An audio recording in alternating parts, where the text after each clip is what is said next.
Hello, this is Dr. Grande. Today I will analyze the meeting between Donald Trump and Volodymyr Zelensky in the Oval Office. First, I'll look at the background of this case, move to a summary of the meeting, then offer my analysis. On February 28, 2025, U.S. President Donald Trump met with the President of Ukraine, Volodymyr Zelensky, at the White House. The two men sat in the Oval Office, which was filled with reporters. The primary issue being discussed at the meeting was the future of the war between Ukraine and Russia. Both men have indicated they would like to end the war using diplomacy. Trump offered the assistance of the U.S. contingent on Zelensky signing away some of Ukraine's mineral rights. Ukraine has a substantial supply of several minerals, including some of the world's largest deposits of graphite, titanium, lithium, and uranium.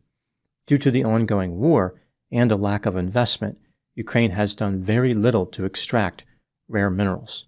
Some people look at the deal offered by Trump as necessary to compensate the United States for the billions of dollars the country has spent to assist Ukraine. Other people look at the deal as a shakedown, with Trump trying to exploit the situation to take something that belongs to Ukraine. Either way, it is the only deal available to Zelensky and his only realistic chance of ending the war. The main reason Zelensky was in the Oval Office was to sign this deal, but he did not sign it.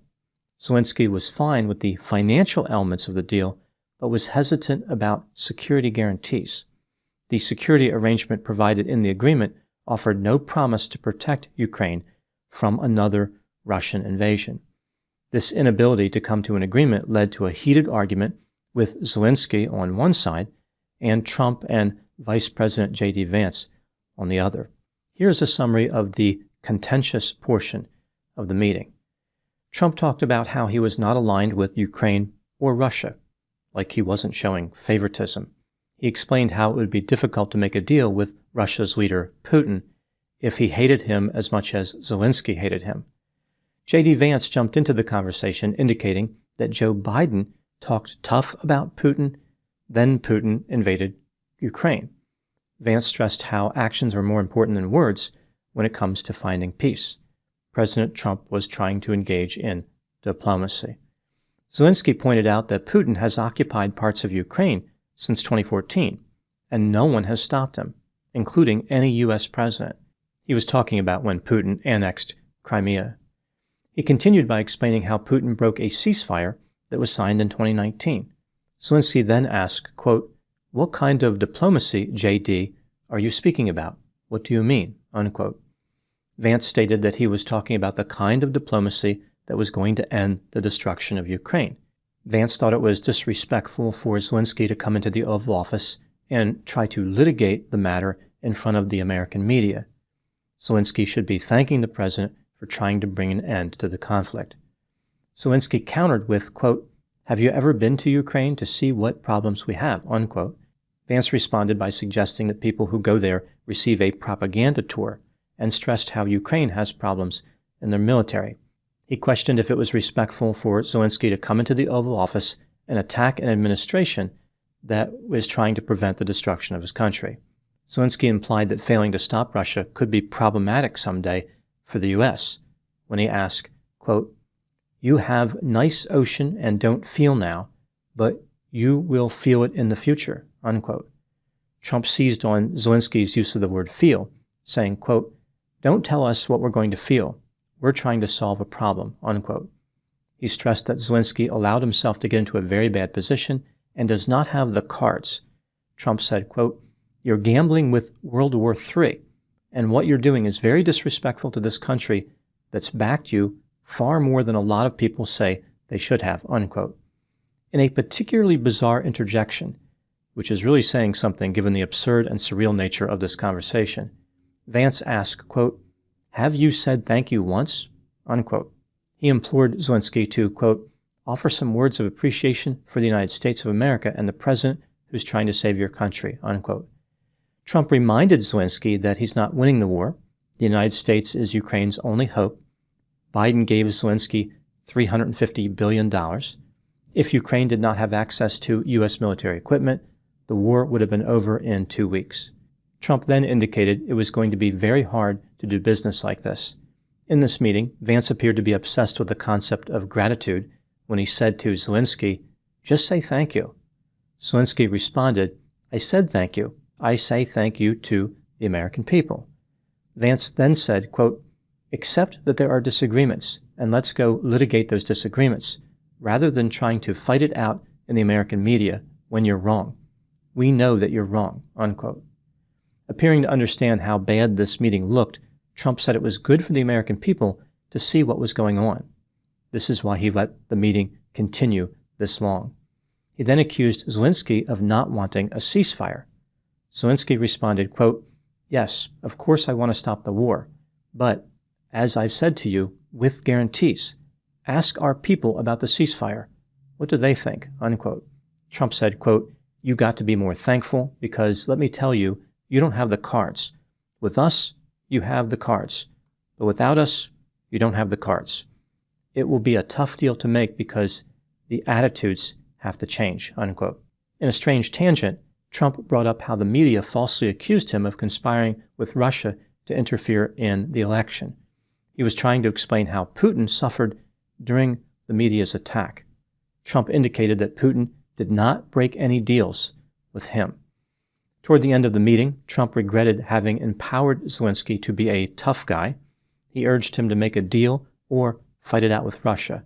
Trump declared, quote, "This is going to be great television. I will say that," unquote. After the meeting, Zelensky and other Ukrainian officials were told to leave the White House. Later, Trump spoke to the media and said that Zelensky overplayed his hand. The U.S. wants the war to end and is done fighting. Zelensky wants to fight. If he wants a deal, he needs to say, "I want to make peace." Now moving to my analysis. Not surprisingly, there have been strong reactions in both directions to the Oval Office meeting.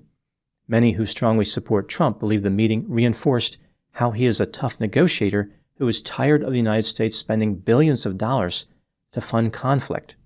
Finally, there is a president who is willing to consider the financial situation of the U.S.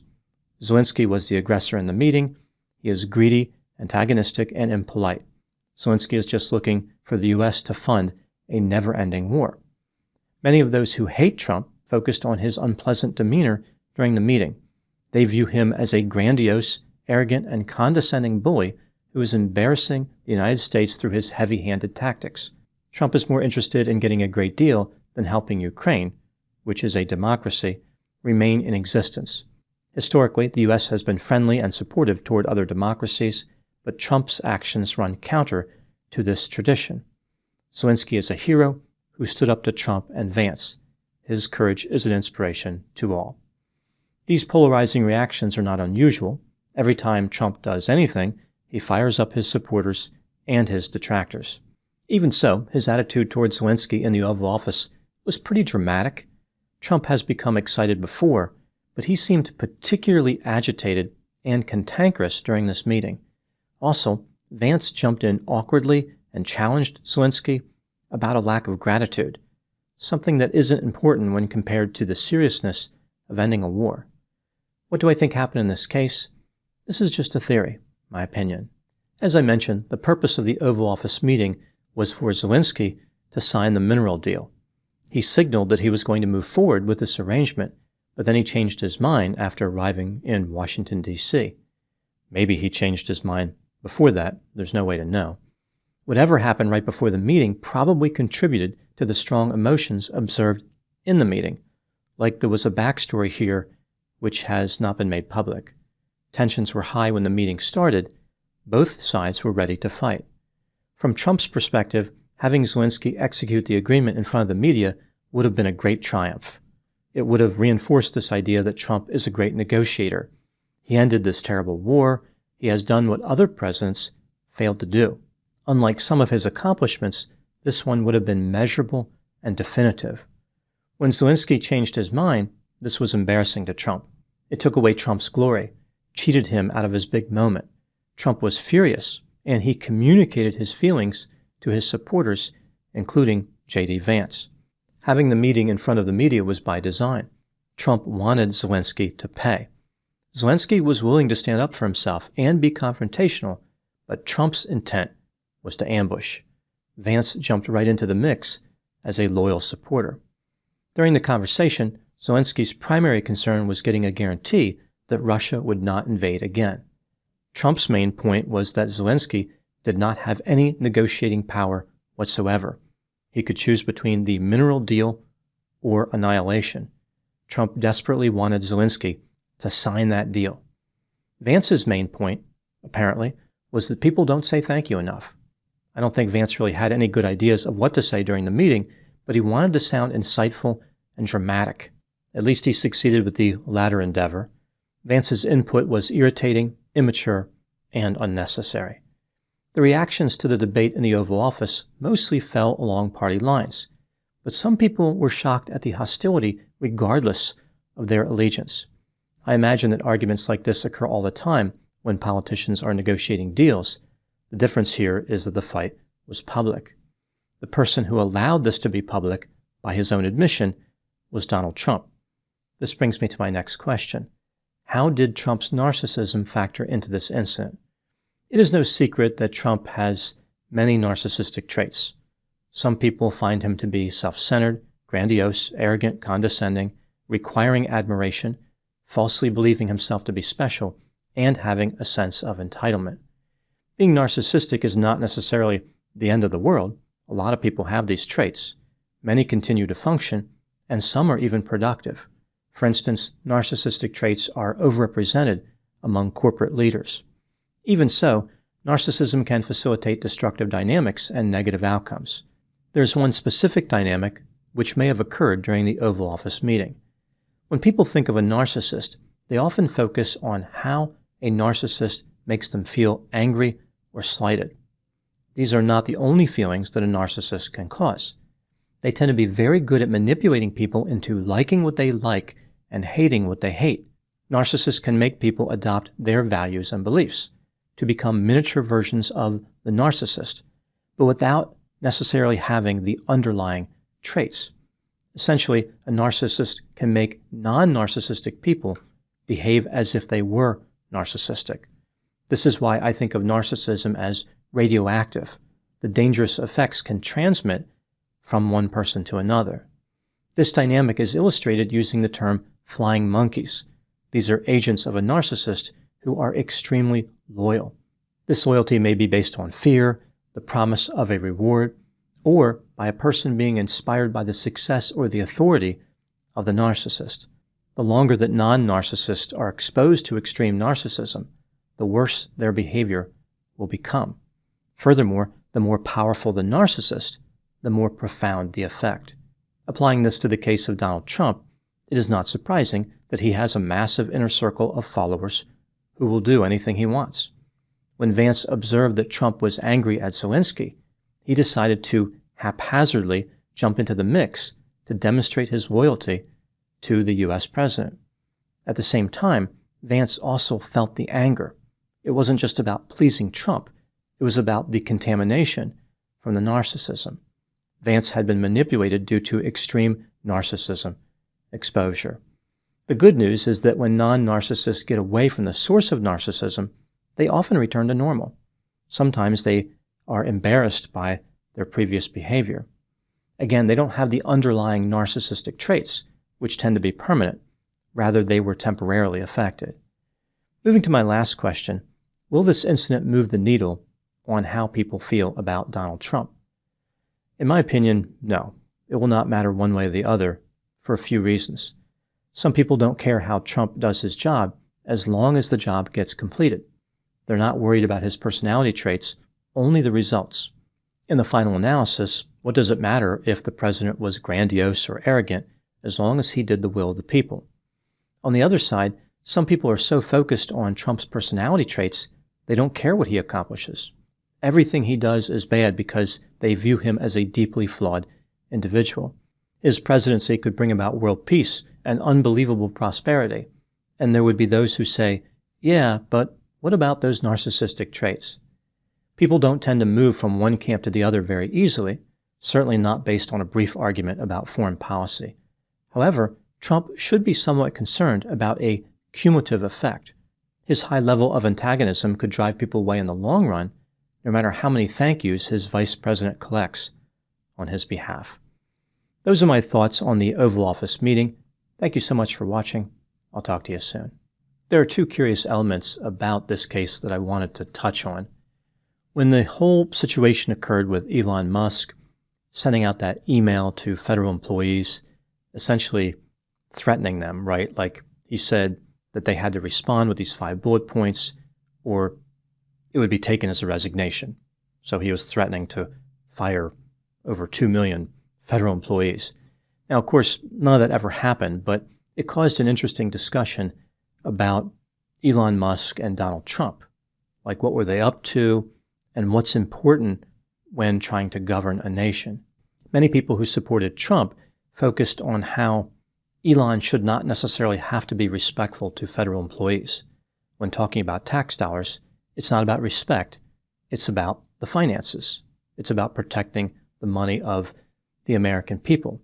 When leaders are trying to make important financial decisions, nobody should be worried about anything related to respect. It's not about being compassionate. It's not about having empathy. It's not about anything to do with polite behavior. It's just about money. After this incident in the Oval Office, we see that that reaction has kind of changed. That logic doesn't seem to be applying anymore to the situation. Now people are saying that it's all about respect. Why didn't Zelensky show respect to Trump? So Elon doesn't have to respect federal workers, but Zelensky has to respect Trump. So now empathy, sensitivity, caring, being polite, all that stuff's important. Respect is now important. It seems interesting how that dynamic changed so quickly. It's kind of hard to support that logically. Either respect is important or it is not important. I don't think it makes sense to say it's important for Trump, but no one else deserves respect. Yeah, that doesn't really fly with me. The second thing I wanted to talk about was this idea that some people put forward, that Donald Trump is really playing chess. He's more advanced than any other leader. He is thinking 3 or 4 moves ahead. So this could explain some of his behavior that people react negatively to, like this whole fiasco in the Oval Office may have been deliberately orchestrated by Trump as part of some master strategy. Again, he's brilliant. He's planning ahead. So ordinary people can't see the majesty of the grand design. Yeah, this one doesn't really make sense to me either. I don't see Trump as a chess player in any way. Trump is a man driven by emotions. Chess is a game of logic, a quiet refuge for those committed to reason. Trump is not playing chess. That doesn't automatically mean that he is a bad president. Rather, it means the only fork he is familiar with is a kitchen utensil.